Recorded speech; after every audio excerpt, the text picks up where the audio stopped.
안녕하십니까. 10월 15일 금요일 영국의 소리방송 빅태현입니다. 오늘 뉴스의 제목입니다.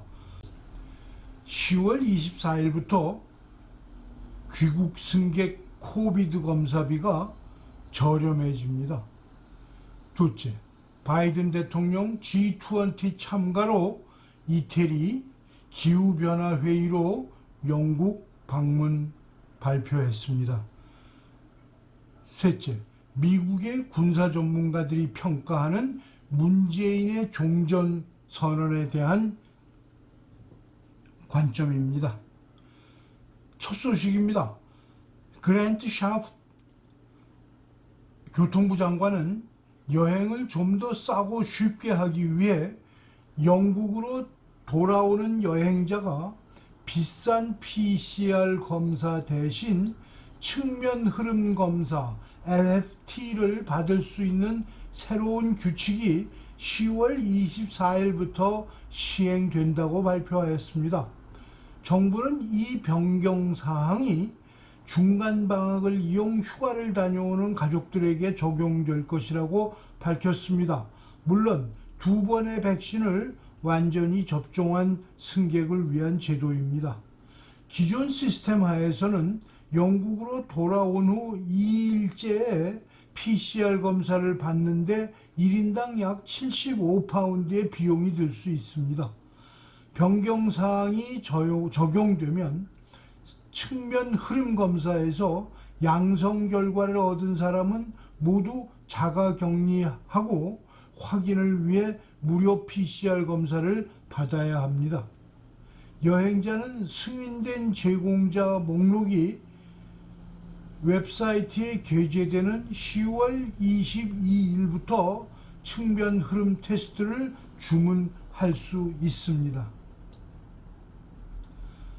샤프스 장관은 높은 수준의 백신 접종 덕분에 변화가 가능했다고 말합니다.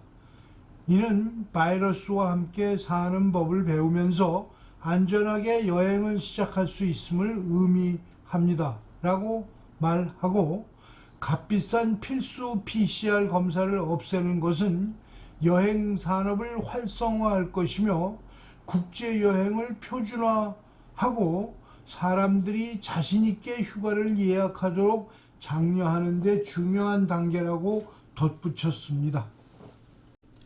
둘째 소식입니다.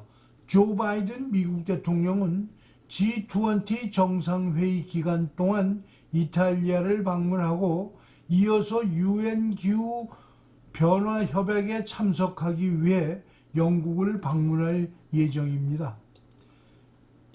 젠 샤키 백악관 대변인은 목요일 성명을 통해 바이든 대통령과 질 바이든 여사가 G20 정상회의를 위해 10월 30일과 31일 양일간 로마를 방문할 것이라고 밝혔습니다.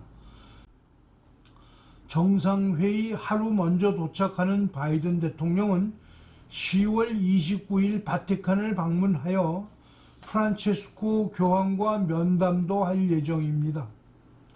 이어서 11월 1일과 2일 열리는 제26차 UN 기후변화협약 당사국 총회 개막식에 참석하기 위해 영국 글라스고우를 방문할 예정입니다. 보리스 수상과 만나는 바이든 대통령은 코로나19 팬데믹 종식, 기후위기 대처, 빈곤층 돌보기 등 근본적인 인간 존엄성을 존중하는 노력에 대해 함께 논의할 것이라고 말했습니다. 셋째 소식입니다. 연일 미국 의회 정책 연구기관들은 한국의 문재인 정권이 주장하는 종전선언에 대해 비판을 쏟아내고 있습니다. 미국의 군사 전문가들은 문재인의 종전선언이 왜 위험한지, 왜 미국이 쉽게 동조할 수 없는지를 이렇게 말하고 있습니다. 영상으로 보시겠습니다.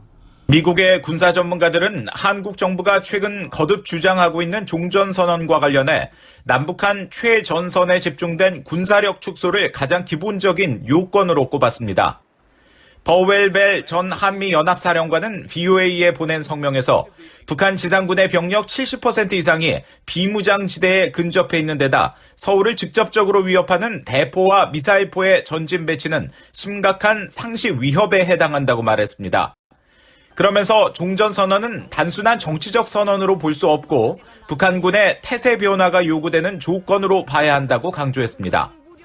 제임스 셔먼 전 한미연합사령관은 휴전 상태를 벗어나려면 협상을 거쳐 도출된 평화조약이 필요하고 여기에는 세부 사항이 충분히 담겨 있어야 한다고 밝혔습니다.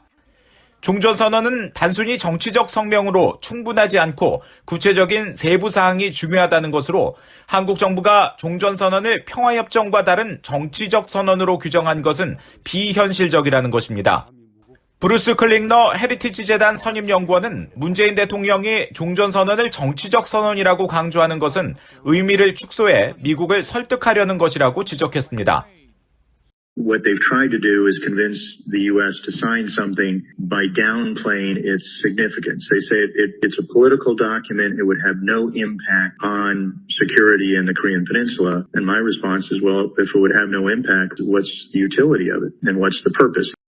미국 국방부 산하 국방정보국 분석관과 국방부 선임 동북아 정보분석관을 지낸 브루스 벡톨 엔젤로 주립대 교수는 문재인 대통령의 북한 관련 목표는 모든 면에서 분명히 실패했다고 지적했습니다.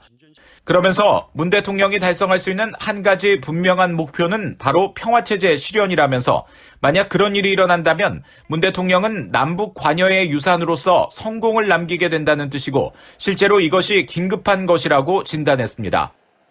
하지만 종전선언이 단순히 정치적 상징적 제스처로 끝나는 대신 한국전쟁을 계기로 구축된 한국에 대한 유엔의 보호망을 훼손할 위험이 크다고 우려했습니다.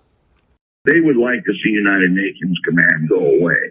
Certainly that, at least in the public optics, also affects CFC and affects the future of U.S. troops on the Korean Peninsula because the North Koreans are going to claim, well, if we have a peace agreement, why do you need U.S. troops on the peninsula?